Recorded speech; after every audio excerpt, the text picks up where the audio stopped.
Hello and welcome to the video about executing a trade, a very important aspect of your trading. So let's take a look at what you will learn in this video. What is the bid and ask, where you can buy and sell? What is a spread and essential cost information? Trade the market, the mechanics of it, how to work orders, a very crucial aspect for getting the best out of it. Trading multiple markets, key to your success. So how do you start putting on a trade then?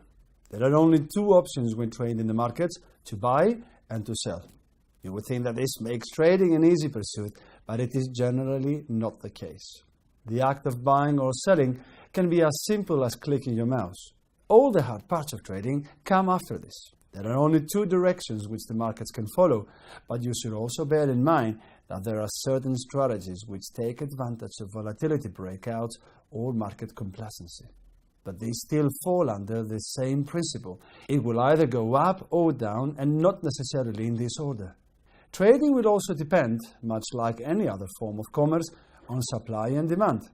It is not to be viewed as gambling, but rather as a form of an intellectual game, one that entails risking your own capital. So it is considered by many both an art and a science. When executing a trade, one should bear in mind that there are different ways of entering the markets. You can trade where the market currently is, or you can wait for predetermined prices for the markets to trade up and down to. You may have heard the phrases buy or sell at market and working orders. This describes the two options above perfectly. Bear in mind that any financial instrument is quoted as a bid and ask spread. You can see that at the screenshot to the right, where price spread is quoted as such, a bid and ask. Bid is where you could sell, so effectively where other participants are willing to buy, and ask is where you would buy, so where other participants are willing to sell. There is also another element which refers to volume and price depth, where you could also see the market depth, as we call it, that is, orders behind the best bid offer. The foreign exchange market, as a standard, does not face issues of liquidity anyway, so seeing the depth is considered to be redundant in many cases from a novice trader's point of view. There is a 5 trillion turnover every single day, so failing to execute even the largest of the positions is highly unlikely. Having said that, you should be aware that there will be times during which the larger spreads or scarce availability make it more expensive for you to trade. For example, trading the euro-dollar in out of hours in very late in the evening when respective underlying markets are closed for business. The bid and the ask or offer is as discussed where you can currently buy or sell the markets. You will buy the bid price or sell at the offered price. The difference between the bid and ask is known as the spread, as mentioned above. This is effectively the charge that brokers put onto the markets to make money. This means that every trade you do, you have to pay your broker the spread before you can make profit on the trade you place. The spread charge is the same if you buy or sell. You appreciate then that in principle this is a business which you start with a negative mathematical expectation, a key feature in markets. To put it simply, you start with a disadvantage, although a very small one, as you have to break even first with the commissions that you pay, which are represented in this spread. Sometimes you will find that this spread is all that you pay, and it comes as a fixed one. But other times, the spread might be lower, but you're asked to pay a commission on top of this every time you place a trade. These are the options that the brokers will offer in general. The good thing is that there are no hidden costs when it comes to trading FX, so that you can focus on your trading execution. Spreads, as you can see, are an inevitable part of trading. Why would you expect your broker to let you trade for free? Some brokers, you will notice that they will give you free access to live tradable prices or pay bonuses, but this will certainly be for a limited time only and in the context of a specific promotion. Once you understand if you want to buy or sell, it is always good to get an idea of the spread charge. This will tell you how risky or volatile the product is, as higher spreads equate to more risk. Remember, this can be fixed or adjustable according to the market movement. Also, you can work out how far your trade will have to move before you make any profit. There are currency pairs which have very tight spreads, such as the euro-dollar or the dollar-yen, but there might be many other currency pairs, the so-called exotic, which will show a much larger spread. Be sure you understand what the risk is there, as this is one factor that tends to be underestimated. A bigger spread will mean a tougher exit point, right? At the example here, the euro-dollar is quoted at 1.10139 to 1.10149. So if you wanted to buy straight away, that is at the market, the best available price at that specific moment is at the ask, that is 1.10149. And if you wanted to sell, the best available price would be the bid at 1.10139. This represents a difference of 0.0001, or in other words, a 1 pip spread, the smallest increment by which a currency can move up or down. We examine in a separate video how this is calculated. Now that we understand what our base cost is and our minimum break-even point, the 1 pip in the example before, we should take a closer look at execution. Buying at market is admittedly the fastest way to put on a trade. You're willing to take what is available at the moment as the best price. The advent of machines in the past 10 years has made this possible so you can trade more effectively. If you enable one-click trading, you get the bid, ask, or buy and sell buttons directly on your charts. This means that you can look at the chart formations while trading. This facility is enabled on your trading software and you can choose to activate it. However, it should be made clear that only if you are experienced will you use this option, as incidents such as fat finger can result in unnecessary losses. In the example provided, you can see that we have marked with a frame the option of one-click trading, but you can also see the depth of the market that we discussed before. On-screen trading. Once you have the button on your charts, you can take advantage of speed. You can set up multiple charts and therefore many products at the same time. All the information you want about that product is clearly displayed for you. You can choose to long or buy the bid, or short or sell the offer at the click of a button.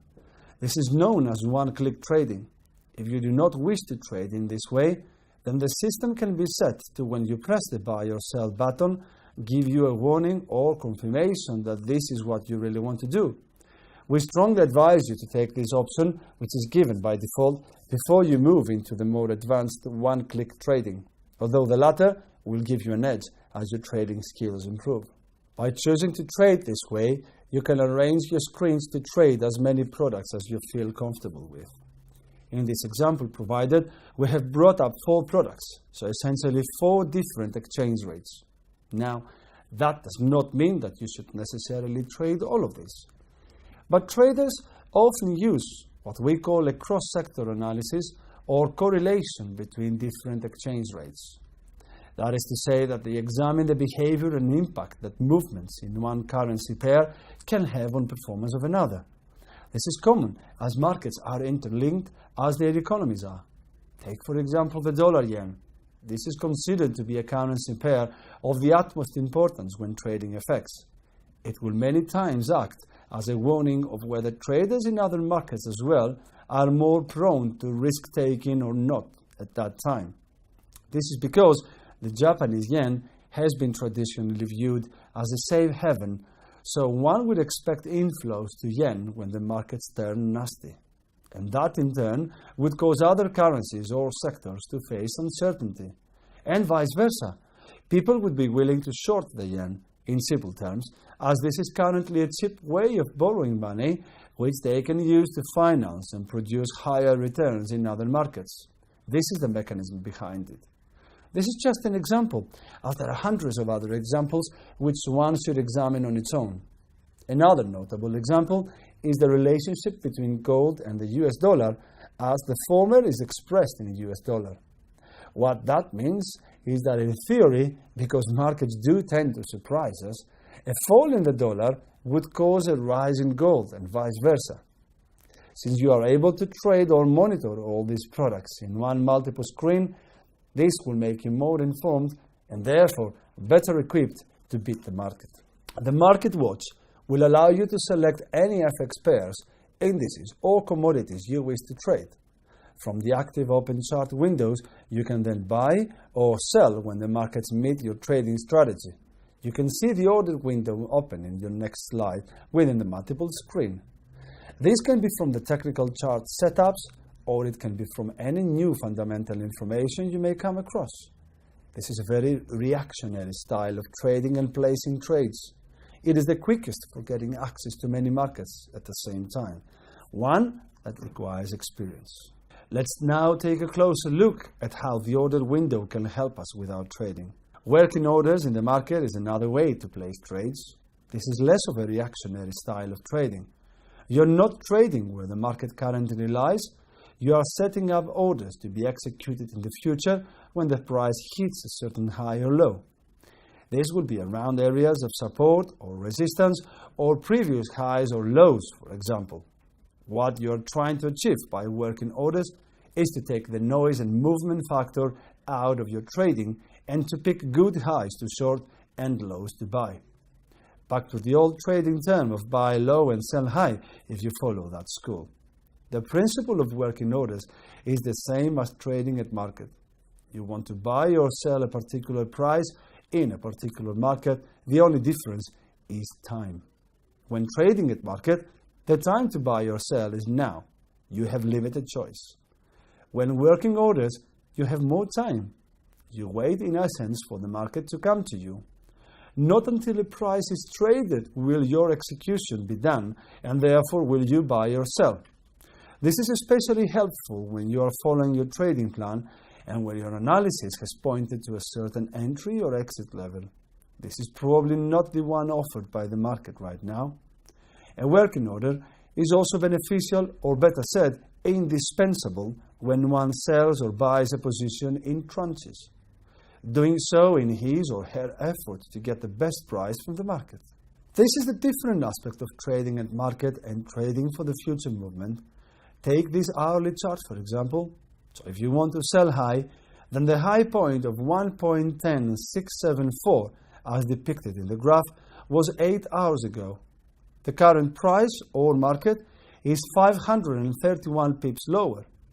If you want to buy the previous low, then this is 610 pips away, so you may have to wait 8 or more hours for that low price to be traded. The only other option is to trade where the market is now and buy, expecting a bounce to the previous highs, or sell down the previous lows. So you can see the flexibility that working orders give you as opposed to market orders. Professional traders do tend to use working orders. As you might have concluded by now, trading is really a personal thing. You have to decide if you like the action of trading at market and making trading calls right there in the moment. You may prefer to wait for the market to move between support and resistance before you buy or sell. Trading is all about finding value and matching your trading style and risk to a particular market. Working orders give you flexibility, as you can set these orders and then don't now have to constantly sit in front of the screen. You can wait for the markets to come to you. Remember, you're choosing this as maybe a part-time profession or something that can enhance your portfolio performance, but it needs to be liberating. Trading at market allows you to trade multiple markets very quickly and take advantage of short-term price movement. Both styles have their benefits and drawbacks. There is no guarantee for success. It is down to you to use the tools that your broker provides to best suit your trading needs. And this is why planning before you trade helps you get the confidence you need. Most people fail to realize this. After today, you will not.